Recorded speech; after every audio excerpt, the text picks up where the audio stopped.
mudan ra'iisul wasaare sida u jeedid maanta waxaa noo dhagax dhigtay wadadii muhiimka ahayd halbowlaha u ahayd caasimadda Muqdisho wadadii Liido oo aan rabno in laami laga dhiso runtiina muddo maamulka gobolka Banaadir wuxuu waday sidii bilcida magaalada loo soo celin lahaa isla markaana wadooyinka aan aaminsanahay inay muhiim u yihiin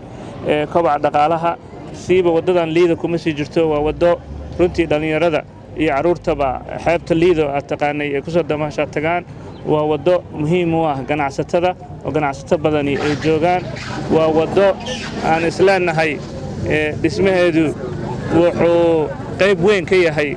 dib u kabashada dalka dib u soo celinta bilicda magaalada Muqdisho iyo horumarka mudan ra'iisul wasaare waxaan kaaga mahadcelinaynaa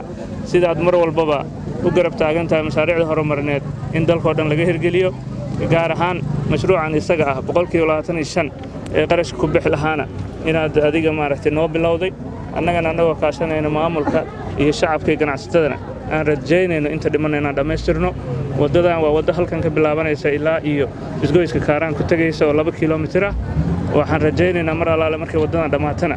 in ummaddu ay arki doonaan sidoo kale maamulka gobolka Banaadir wadadan waa wadadii shanaad muddo 6 bilood ah aan dhisayno taasna waa dardaarankii adiga madaxweynaha ee ahaa in dawladda hoose ay noqoto dawlad hoose shacabka u adeegta shacabka ku xiran isla markaana ka warqabta sidii muxuu ahaa kaabayaashii dhaqaalaha loo horumarin lahaa mar kale aad iyo aad kaga mahadcelinaynaa mudan ra'iisul wasaare waxaan rajaynaynaa shacabka Soomaaliyeed ee ganacsatadana in ay wadadan waxaan rabnaa in wax Soomaali leedahay ay noqoto Soomaali dhisato inaan kaalintiina ka qaadataan oo barnaamijka iska xu qabso ee socdana ay ka mid noqoto aad iyo aad u mahadsantiin